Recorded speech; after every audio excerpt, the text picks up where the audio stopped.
Selamat sore teman-teman. Kita bersyukur pada sore ini kita tetap dapat beribadah meskipun secara online.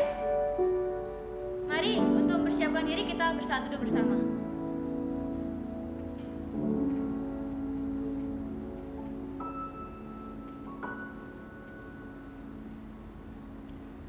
Teman-teman, saya sudah mulai berdiri. Kita akan membacakan ayat panggilan beribadah kita yang terambil dari Mazmur pasal 100 ayat 1 sampai ke 5. Mazmur pasal 100 ayat yang pertama sampai ke 5. Mazmur untuk korban syukur. Bersorak-soraklah bagi Tuhan, hai seluruh bumi. Beribadahlah kepada Tuhan dengan sukacita. Datanglah ke hadapannya dengan sorak-sorai. Ketahuilah bahwa Tuhanlah Allah. Dialah yang menjadikan kita dan punya dialah kita, umatnya dan kawanan domba gembalaannya. Masuklah melalui pintu gerbangnya dengan nyanyian syukur, ke dalam pelatarannya dengan puji-pujian. Bersyukurlah kepadanya dan pujilah namanya. Sebab Tuhan itu baik, kasih setianya untuk selama-lamanya, dan kesetiaannya tetap turun-menurun. Teman-teman, meskipun kita tidak bisa datang ke gereja untuk beribadah, namun hendaklah kita tetap bisa datang ke dalam hadirat Tuhan. Kita tetap bisa bersyukur kepada Tuhan. Meskipun dalam keadaan yang seperti ini, kita hendaknya tetap bersyukur kepada Tuhan. Mari kita naikkan pujian, datanglah ke bait-Nya.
Bapak besar kami, terima kasih karena meskipun dalam keadaan seperti ini kami dapat tetap beribadah meskipun secara online.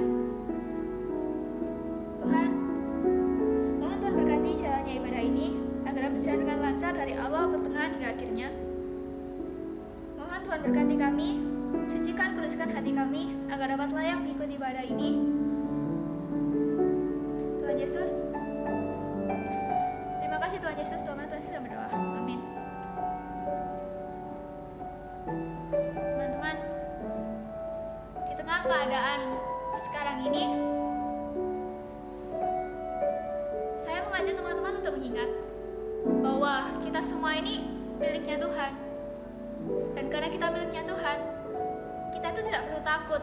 Kita tuh hanya perlu berserah kepada Tuhan. Tuhanlah yang akan mengatur hidup kita. Tuhanlah yang akan mengatur semua keadaan yang terjadi sekarang ini. Mari Mari kita naikkan pujian ini, Ku milikmu.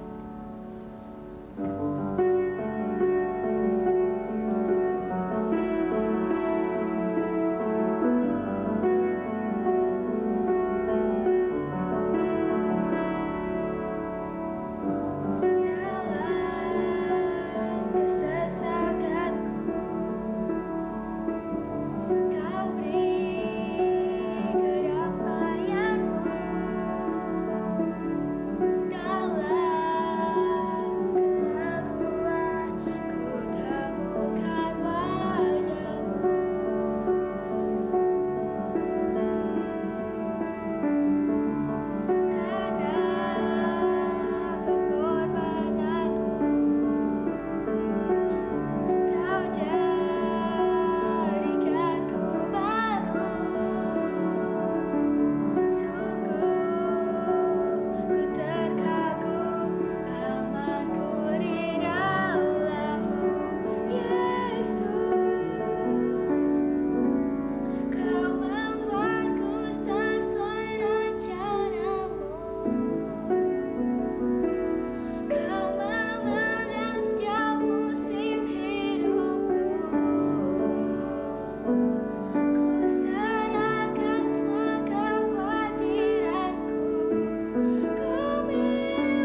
berdoa mengenai virus corona ini agar dapat segera mereda, dan tentang keadaan-keadaan yang dipengaruhi oleh virus corona ini, baik itu keadaan bangsa dan negara Indonesia, proses pembelajaran dan juga syuting ibadah online yang akan berjalan, dan juga kita berdoa juga untuk masa-masa di mana kita tinggal di rumah.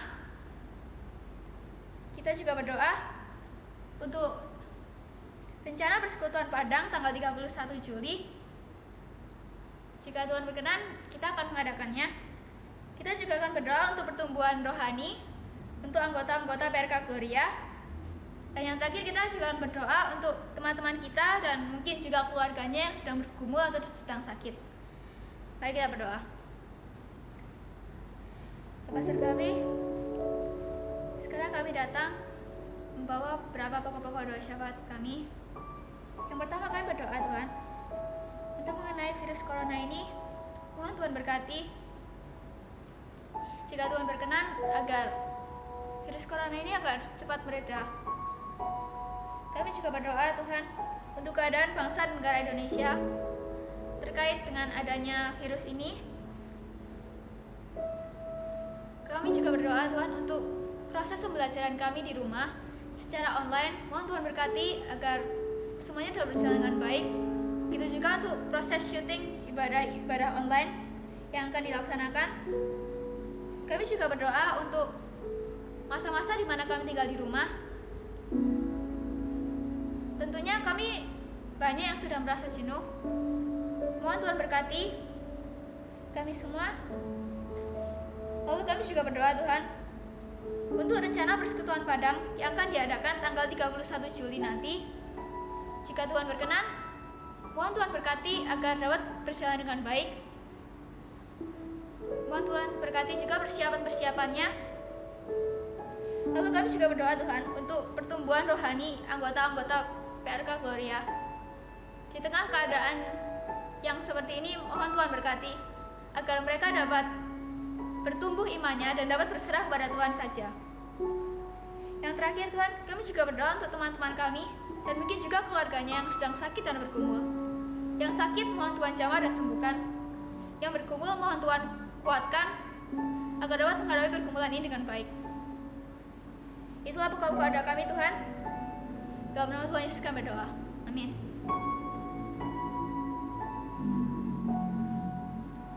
Teman-teman, tiba saatnya kita akan mendengarkan firman Tuhan. Kiranya melalui firman Tuhan ini, kita semua dapat semakin mengenal siapakah Tuhan itu. Apa yang Tuhan inginkan. Teman-teman, saya undang baik berdiri. Kita naikkan pujian mengenalmu.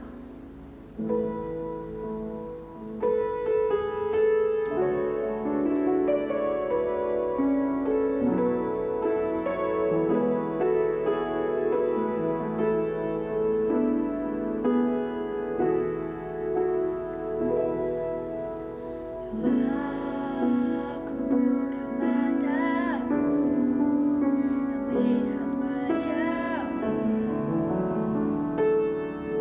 tergantung.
Shalom, selamat sore saya ucapkan kepada teman-teman Glorians.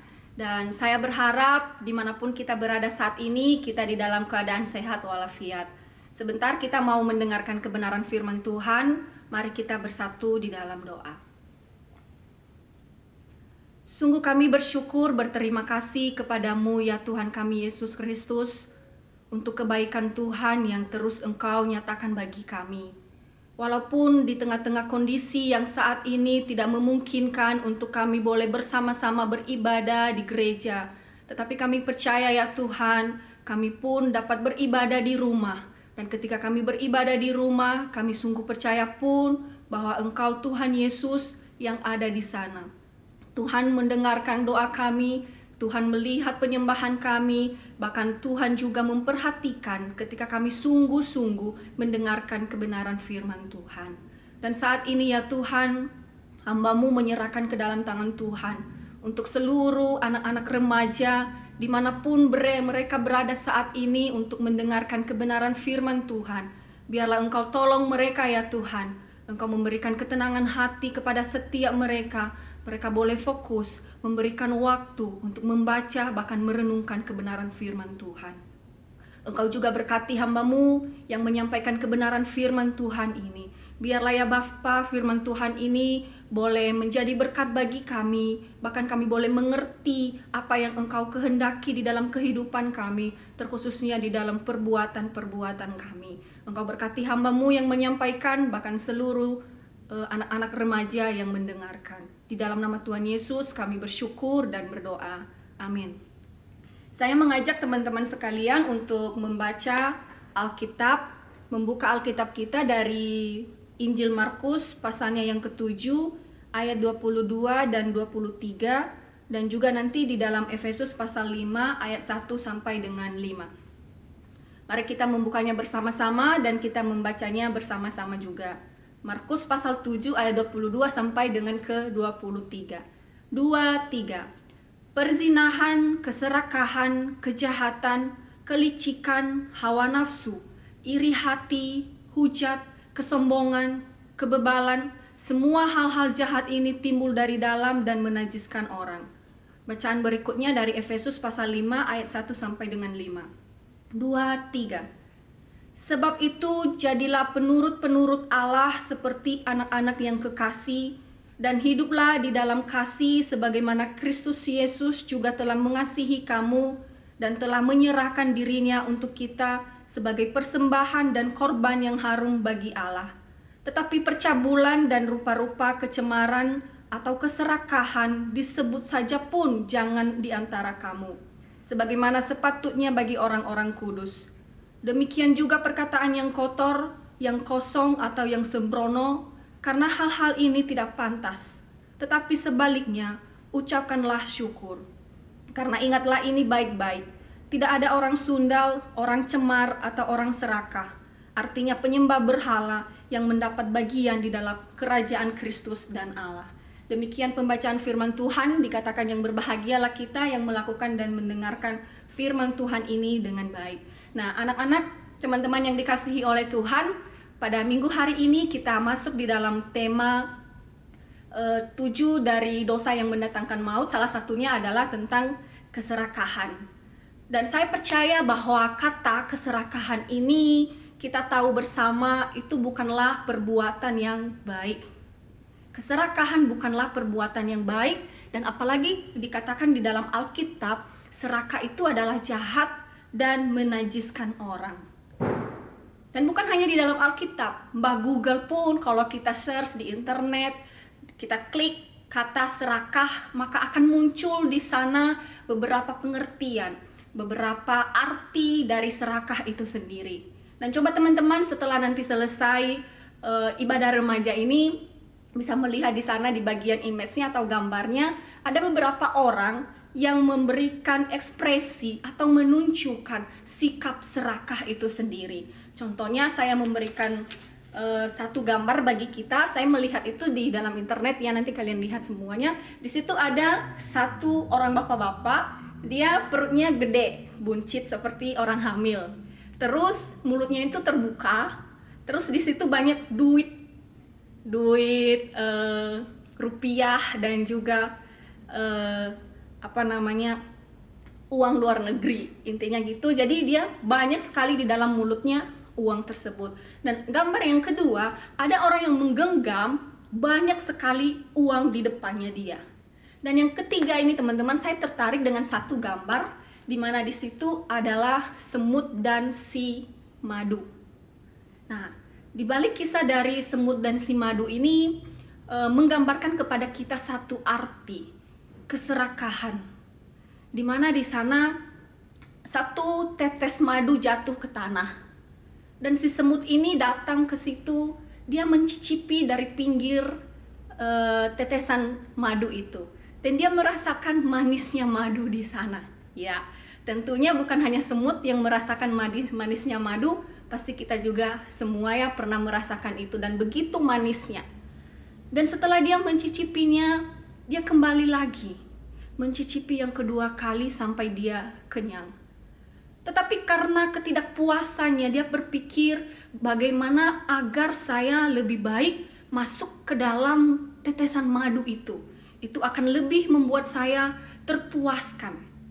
Dan akhirnya tepat sekali di tengah tetesan madu tersebut, dia masuk ke dalamnya, tetapi sesuatu yang terjadi, kaki dan badannya yang mungil itu tenggelam. Kenapa? Karena kakinya ternyata lengket dengan tanah dan tidak bergerak lagi ketika dia masuk di dalam kubangan madu tersebut. Sehingga badannya penuh dengan madu dan juga penuh dengan tanah. Dan dia berusaha bergerak melepaskan diri dari kubangan itu, tetapi dia tidak bisa melepaskan dirinya. Justru di sana, di dalam kubangan madu itu, si semut ini mati. Teman-teman yang dikasihi oleh Tuhan, keserakahan sama seperti si semut mungil ini. Ingin lebih, hatinya pengen sekali menghabiskan si madu itu. Kalau hanya diicip-icip di pinggirnya, itu belum memuaskan dia.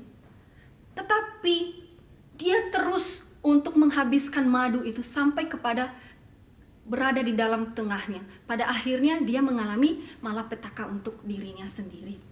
Nah, di dalam Kamus Bahasa Indonesia dikatakan di sana bahwa serakah itu adalah satu sifat di mana seseorang yang selalu hendak memiliki lebih dari yang dia miliki. Meskipun dia sudah kaya, tetapi dia masih kekurangan. Bahkan kalau digambarkan dia sudah kaya raya, dia masih menginginkan harta orang lain atau harta keluarganya, atau dia ingin lebih banyak lagi. Keinginannya itu setinggi langit seperti itu ya. Tidak pernah puas dengan apa yang dia dapatkan. Dan dikatakan di sini bahwa serakah sama dengan ketamakan. Selalu memperoleh banyak untuk diri sendiri. Harta, keinginan untuk selalu memperoleh sebanyak-banyaknya. Dan ini bisa dilakukan orang yang serakah itu untuk mendapatkan kepuasan, keinginan di dalam dirinya, dia bisa berlaku curang. Karena keinginannya itu. Jadi teman-teman yang dikasihi oleh Tuhan, berarti serakah itu kita sudah mengerti bahwa sesuatu perbuatan yang tidak baik. Kenapa? Karena hanya menginginkan sesuatu lebih untuk diri sendiri. Bukan menginginkan banyak untuk berbagi, menginginkan banyak untuk menjadi berkat bagi orang lain. Tidak, tetapi hanya untuk dirinya sendiri. Misalnya, mereka ingin membeli smartphone terbaru, terus membeli mobil mewah, membeli barang-barang yang mewah, rumah mewah, dan lain-lain. Namun ternyata semua pengeluaran itu adalah utang piutang. Ya, banyak orang di luar sana memiliki rumah mewah hanya karena gengsi. Banyak barang mewah karena hanya mendapatkan harga diri, hanya karena ingin diakui. Namun sebenarnya di balik kemewahan itu teman-teman, ada utang piutangnya di sana. Dia tidak bisa sejahtera. Dia tidak bisa tidur setiap malam. Esok hari bagaimana saya mendapatkan uang lebih banyak lagi untuk membeli ini, untuk mendapatkan hal yang mewah itu. Tetapi ketika dia tidak terpuaskan, dia memiliki cara-cara yang salah, yang berbahaya untuk memperoleh hal itu. Dan begitu juga dengan orang-orang kaya. Dan keserakahan ini bukan hanya dimiliki orang kaya loh. Bukan karena dia punya uang, dia merasa dia tidak cukup lebih. Tidak, tetapi orang miskin pun serakah. Tidak tertutup kemungkinan siapapun itu boleh serakah di dalam segala hal. Asal itu kalau misalnya itu keinginan pribadinya memuaskan dirinya, dia bisa melakukan apa saja. Mahatma Gandhi berkata bahwa dunia ini lebih dari cukup untuk semua orang. Tetapi dunia ini tidak akan cukup bagi orang yang serakah. Jadi artinya sebetulnya dunia ini cukup untuk semua orang. Tetapi orang yang serakah itu tidak cukup. Kenapa? Karena orang yang serakah itu sekali lagi tidak puas dengan kehidupan yang mereka miliki. Orang-orang yang serakah adalah orang-orang yang tidak mampu bersyukur dengan keadaannya. Orang-orang yang tidak mampu bersyukur dengan apa yang ada padanya. Dan keserakahan itu bagian dari keinginan daging, teman-teman. Keserakahan itu adalah hal yang duniawi. Keserakahan, ketamakan itu memunculkan dosa-dosa yang lain. Ada banyak dosa yang dimunculkan oleh keserakahan dan ketamakan ini. Kita akan melihat dosa apa saja yang dibawa oleh keserakahan. Yang pertama itu adalah kekuasaan. Kekuasaan itu bagian dari keserakahan. Mencari nama, ingin terkemuka. Dan ini ada di dalam 3 Yohanes pasal 1 ayat 9 sampai dengan 10, menceritakan tentang seorang yang bernama Diotrefes. Diotrefes ini teman-teman, dia adalah seorang anak Tuhan. Namun di dalam Alkitab tidak banyak dicatat tentang dia. Hanya dicatat di dalam 3 Yohanes ini. Dia mencintai cara-cara dunia, bahkan dia menjadi seorang diktator atau seorang pemimpin yang berkuasa, yang ingin menguasai, yang punya kedudukan tetapi dengan caranya yang otodidak. Dia ingin memerintahkan sesuai dengan keinginannya sendiri, dan bahkan kalau kita memperhatikan di sana dia menggosipin Rasul Yohanes di dalam kesempatan, di mana mendapatkan kesempatan maka dia ingin menjatuhkan si Rasul Yohanes ini. Tetapi Yohanes sungguh mengasihi dia. Bahkan dosa-dosanya terhadap misionari dan jemaat-jemaat di sana, ia menolak, mengundang mereka untuk beribadah. Dia adalah tipe orang yang suka kedudukan dan menyalahkan pengaruh kedudukannya itu untuk hal yang buruk. Dan itu adalah akibat dari keserakahan. Keserakahan karena kedudukan, keakuan, aku, keinginan lebih untuk mendapatkan kekuasaan menghancurkan orang lain. Sama dengan si Saul. Saul pun melakukan hal yang sama, bukan? Kita melihat bagaimana peristiwa Saul ketika dia menjadi raja. Dikatakan di sana bahwa dia menginginkan lebih. Ketika orang-orang berkata bahwa beribu-ribu untuk Saul, tetapi tidak puas dengan pujian yang beribu-ribu itu. Dia mau berlaksa-laksa. Sehingga dengan kata laksa-laksa itu yang lebih banyak dari ribu itu, membuat dia berniat untuk membunuh Daud. Dan yang kedua, apa yang dia lakukan? Karena keserakahannya. Ketika Allah memerintahkan mereka untuk membunuh, menghabiskan orang Amalek, nyatanya apa yang dia lakukan? Justru dia menyelamatkan Raja Agag dan juga beberapa kambing domba yang bagus-bagus. Dia selamatkan. Dan ketika ditanya oleh Samuel, kenapa kamu melakukan itu? Dan jawabnya apa? Saya takut kepada rakyat. Kenapa dia takut kepada rakyat? Karena posisinya pada saat itu dia sedang menjadi seorang raja. Dan seorang raja itu harus didukung oleh masyarakat. Sehingga dia lebih takut kepada rakyat bangsa Israel daripada takut kepada Tuhan. Saudaraku yang dikasihi oleh Tuhan, teman-teman anak remaja, jangan main-main dengan sikap serakah. Karena sikap serakah itu akan merusak hidup kita, merusak masa depan kita, merusak hubungan kita dengan Tuhan. Dosa yang kedua yang dibawa oleh serakah ini adalah tentang dosa kebutuhan sehari-hari. Kebutuhan sehari-hari itu apa saja? Sandang pangannya. Dan tentunya ada di dalamnya itu adalah uang, harta kita, dan makanan kita. Kebutuhan sehari-hari itu asal ada itu cukup. Bahkan Tuhan berkata, jangan kamu khawatir akan hari esok, akan apapun yang terjadi. Tetapi orang-orang serakah, teman-teman, tidak mengerti firman Tuhan itu. Karena hatinya tertuju kepada dirinya sendiri. Orang-orang yang serakah tidak mengerti untuk mencukupkan diri. Untuk makanan yang hari ini cukup untuk diri sendiri. Karena dia ingin lebih. dan dia tidak mengindahkan firman Tuhan. Nah, kita tahu di dalam Alkitab juga ada hal seperti ini. Ketika Allah berfirman kepada bangsa Israel, ketika Tuhan memerintahkan untuk mengambil roti mana. Nah, tentunya kalian pasti sudah tahu ya roti mana itu. Ambil secukupnya, janganlah mengumpulkan atau menyimpannya untuk hari esok.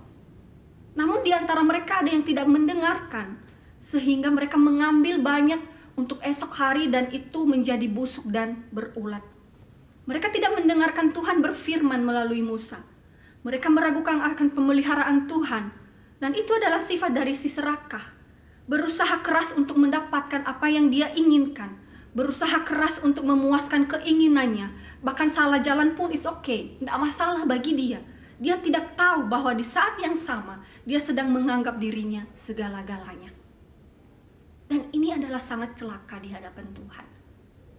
Serakah, kita meragukan, kita tidak percaya akan kebenaran firman Tuhan.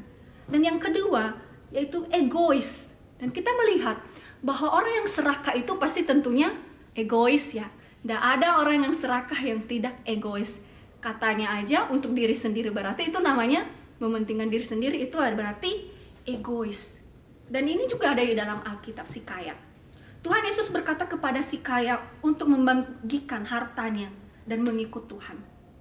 Tetapi hatinya melekat kepada kekayaannya, teman-teman. Hartanya yang menjadi pemuas hidupnya. Sehingga ketika Tuhan berkata, jual hartamu dan bagi-bagikan dan ikut aku. Bagaimana mungkin saya bagi-bagikan hartaku? Nanti bagian saya bisa berkurang dong. Dan ikut aku. Ikut kemana? Tidak jelas. Karena hartanya itu memikat hatinya dan dia memilih untuk tidak mengikut Tuhan. Menjual iman, menjual Allah kita karena cinta akan uang. Itu bisa saja terjadi. Mengambil posisi Allah itu di dalam hati kita karena harta, karena kekayaan kita. Seperti si Yudas. Yudas menjual Yesus, menjual sahabatnya, menjual orang yang dekat dengannya. Dan tidak tertutup kemungkinan teman-teman untuk kita anak-anak remaja. Jikalau hati kita dipikat oleh harta, oleh benda-benda yang memuaskan kita, maka iblis membuat kita dapat menyakiti orang-orang terdekat kita. Coba perhatikan, ada saudara kandung loh membunuh saudaranya sendiri. Karena apa? Karena harta. Karena keinginan itu. Sehingga akhirnya yang membuahkan adalah hal-hal yang jahat. Mungkin teman-teman pernah melihat berita yang kejadiannya di Sumatera Utara, di Danau Toba. Ada satu kapal di mana kapal motor, namanya ini kapal motor Sinar Bangun ya, di Danau Toba. Nah, di situ memakan beberapa banyak korban, sampai 100-an lebih orang hilang. Di kapal itu, yang sesungguhnya kapasitas muatan kapal itu hanya 40 orang teman-teman. Dan ditambah dengan mobil dan motor yang ada di kapal tersebut. Karena memang kegunaannya adalah untuk motor dan mobil. Tetapi ada pihak dari orang-orang nahkoda termasuk di sana, dan beberapa orang, 3 orang dikatakan di berita itu, mungkin nanti teman-teman bisa melihatnya. Ini adalah fakta ya, kejadian ini.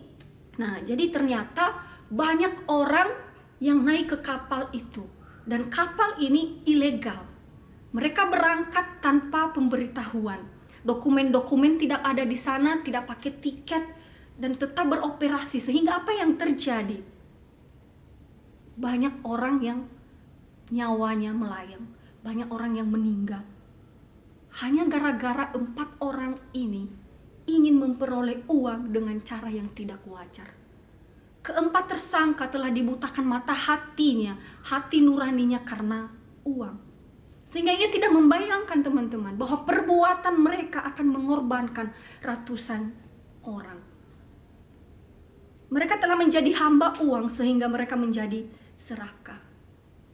Saudaraku yang dikasihi oleh Tuhan, coba bayangin ya, saat ini Indonesia di tengah kesulitan perekonomian karena wabah virus corona ya. Orang-orang menjual masker dengan harga mahal. Hanya demi uang, mereka mengorbankan kasih. Mengorbankan kepedulian terhadap masyarakat lain yang tidak mampu membeli masker dengan harga mahal. Orang kaya menimbun masker dan tidak peduli dengan orang lain. Bahkan di toko-toko, sembako-sembako kebutuhan rumah tangga pun, kalau kita melihat di berita-berita itu yang mengambil banyak-banyak untuk ditimbun di rumah, agar orang lain tidak kebagian, ataupun mereka ingin berapa hari ke depan atau berbulan-bulan tidak keluar lagi karena takut virus corona.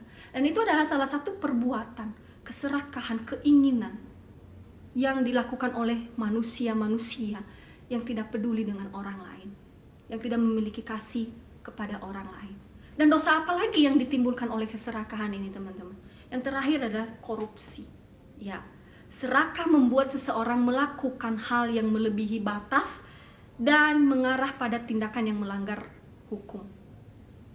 Bisa di dalam merampok bank, menipu orang lain untuk mendapatkan keuntungan pribadi, mencuri, mengambil uang yang bukan miliknya, memuaskan dirinya dengan uang negara. Para koruptor itu adalah, mereka juga adalah orang-orang yang serakah.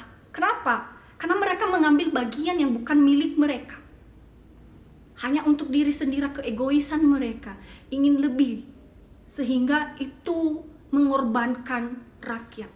Mereka mencuri uang negara, tidak puas dengan gaji mereka. Jadi anak-anakku yang dikasihi oleh Tuhan, teman-teman yang dikasihi oleh Tuhan, saudara-saudara yang dikasihi oleh Tuhan, firman Tuhan jelas sekali melarang kita untuk tidak hidup dalam keserakahan. Mengapa? Karena perbuatan serakah itu adalah perbuatan yang lebih mengasihi materi daripada Allah. Dan bahkan firman Tuhan yang barusan kita baca di dalam Efesus pasal 5 ayat yang kelima, dikatakan di sana bahwa serakah itu sama halnya dengan penyembah berhala, atau orang yang serakah itu dilarang masuk kerajaan Kristus. Berarti orang-orang yang serakah itu tempatnya bukan di dalam kerajaan surga, karena sama halnya dia penyembah berhala, Mamon. Dan kita tahu di dalam Alkitab, milih Tuhan atau Mamon. Bahkan tadi di dalam bacaan kita yang pertama tadi dikatakan di sana bahwa ini timbul dari dalam dan menajiskan orang. Berarti sikap serakah ini, teman-teman, dari hati kita, dari dalam, dari kehidupan kita. Dan kita tahu bahwa hidup keserakahan itu adalah kedagingan. Orang-orang yang tidak takut akan Tuhan, orang-orang yang tidak ada Tuhan, penyembah berhala. Jadi saudara, bagaimana agar kita lepas dari keserakahan? Apa yang akan kita lakukan? Di ayat yang pertama di Efesus itu dikatakan di sana, jadilah penurut-penurut Allah. Apa artinya penurut-penurut Allah? Berarti kita hidup di dalam firman yang Tuhan sampaikan. Dan firman yang Tuhan sampaikan di dalam bagian ini adalah hidup di dalam kasih. Kasih adalah salah satu buah-buah roh.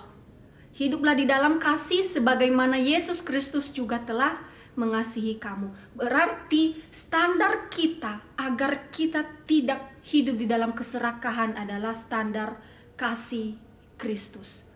Berarti hanya ada di dalam kasih Kristus tidak ada keegoisan. Di dalam kasih Kristus tidak ada mementingkan diri sendiri. Tidak ada kekuasaan untuk mencelakakan orang lain. Tidak ada korupsi. Melainkan di dalam kasih Kristus nyata kepedulian, nyata hidup berbagi, nyata hidup mencukupkan diri, nyata hidup bersyukur, nyata hidup bermurah hati kepada orang lain sebagai bentuk kita, kasih kita kepada Tuhan, dan bentuk nyata kasih kita kepada sesama kita. Oleh karena itu teman-teman yang dikasihi oleh Tuhan, milikilah sikap kemurahan hati. Karena kemurahan hati itu adalah kebalikan dari keserakahan. Kemurahan itu ingin memberi. Kemurahan itu ingin berempati dengan orang lain yang membutuhkan. Orang yang bermurah hati itu percaya bahwa Allah sumber segala sesuatu dan mencukupkan akan kebutuhannya. Sehingga ia tenang di dalam kecukupan dari Tuhan. Ia tenang di dalam kekayaan yang Tuhan berikan. Setiap hari kebutuhannya tercukupi, maka dia menikmati itu. Dan dia melihat bahwa itu adalah pemberian Tuhan. Sehingga di dalam dirinya tidak ada satupun niat untuk keserakahan itu. Untuk mencelakakan orang lain, untuk berbuat dosa. Karena ketidakpuasan di dalam apa yang dia miliki. Mari teman-teman yang dikasihi oleh Tuhan, biarlah renungan ini menjadi berkat bagi kita semua. Dosa keserakahan salah satu dosa yang mendatangkan maut, karena keserakahan itu mereka hanya fokus untuk diri sendiri, tidak mengandalkan Tuhan, atau mereka tidak percaya kepada Tuhan, sama hanya dengan penyembah berhala. Dan saya percaya bahwa kita anak-anak Tuhan yang telah dilahir barukan oleh Tuhan, maka kita hidup di dalam buah-buah roh dengan hidup bagi Tuhan dan terlebih mencukupkan diri dengan segala apa yang kita miliki saat ini. Mari kita bersatu di dalam doa. Kami bersyukur berterima kasih kepadamu ya Tuhan, untuk firman Tuhan pada sore hari ini. Engkau kembali mengajarkan kepada kami bahwa Engkau telah menebus kami, Engkau telah menyelamatkan kami, Engkau telah menjadikan kami anak-anak-Mu. Tolong kami ya Tuhan, biarlah di dalam hidup kami, semasa kami remaja, bahkan ke depan ketika kami pemuda berkeluarga, menjadi pengusaha, kaya raya atau apapun itu ya Tuhan, biarlah kami dapat memandangnya sebagai berkat daripada Tuhan, mencukupkan diri kami tanpa melakukan keserakahan dengan cara apapun. Tolong kami ya Tuhan Yesus, biarlah firman Tuhan ini terus ada di dalam hati kami, sehingga Engkau dapat dipermuliakan dan menyenangkan hati-Mu di dalam setiap kehidupan kami. Di dalam nama Tuhan Yesus kami bersyukur dan berdoa. Amin. Teman-teman, saya udah bangkit berdiri. Kita akan mengikrarkan iman kita melalui pengakuan iman rasuli. Pengakuan iman rasuli. Aku percaya kepada Allah, Bapa yang Maha Kuasa, Khalik langit dan bumi, dan kepada Yesus Kristus, Anaknya yang tunggal Tuhan kita, yang dikandung daripada Roh Kudus, lahir daripada Adara Maria, yang menderita sengsara di bawah pemerintahan Pontius Pilatus, disalibkan, mati dan dikuburkan, turun dalam kerajaan maut. Pada hari yang ketiga, bangkit pula dari antara orang mati, naik ke surga, duduk di sebelah kanan Allah, Bapa yang Maha Kuasa. Dan dari sana Ia akan datang untuk menghakimi orang yang hidup dan yang mati. Aku percaya pada Roh Kudus, gereja yang kudus dan am, persekutuan orang kudus, pengampunan dosa, kebangkitan tubuh, dan hidup yang kekal. Amin. Teman-teman, saya persilakan duduk kembali. Sekarang kita akan memberikan persembahan untuk teman-teman di rumah. Persembahannya dapat dikumpulkan, lalu nanti pada saat kita sudah ibadah biasa lagi, persembahannya dapat dikumpulkan. Mari kita naikkan pujian Tuhan Yesus baik.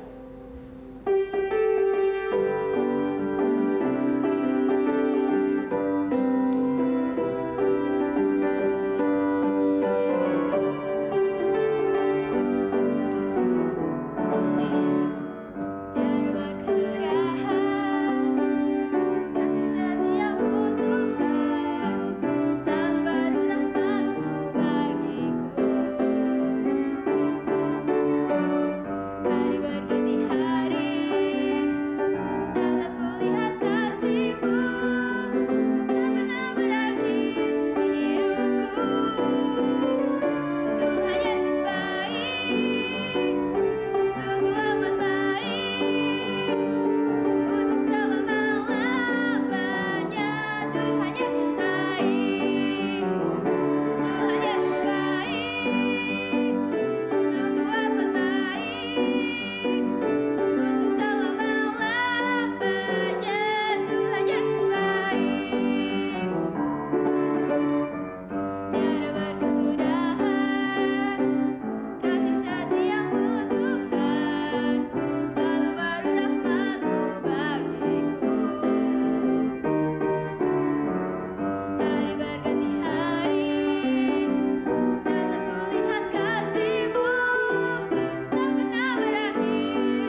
berdoa untuk persembahan ini.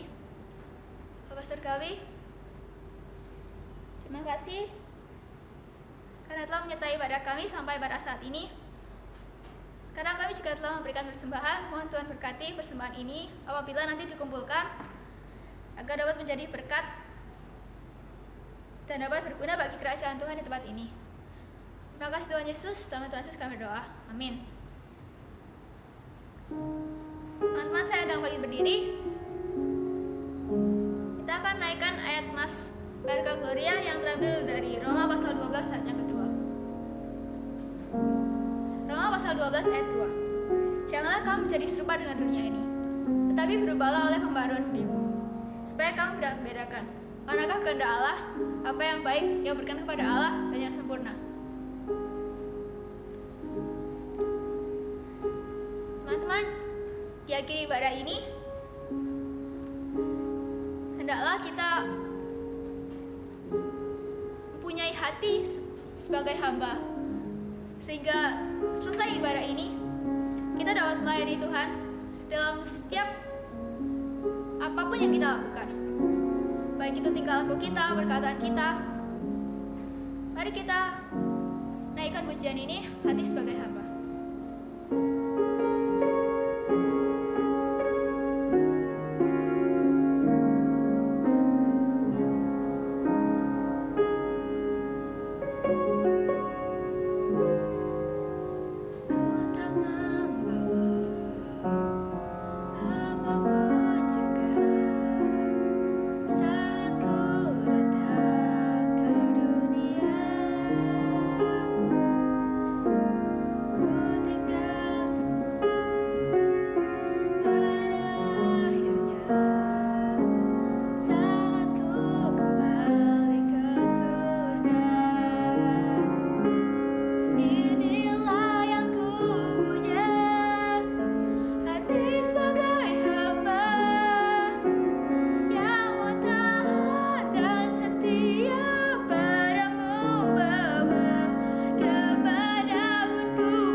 Saat ini kita akan mengakhiri ibadah pada sore hari ini. Mari kita bersatu dalam doa.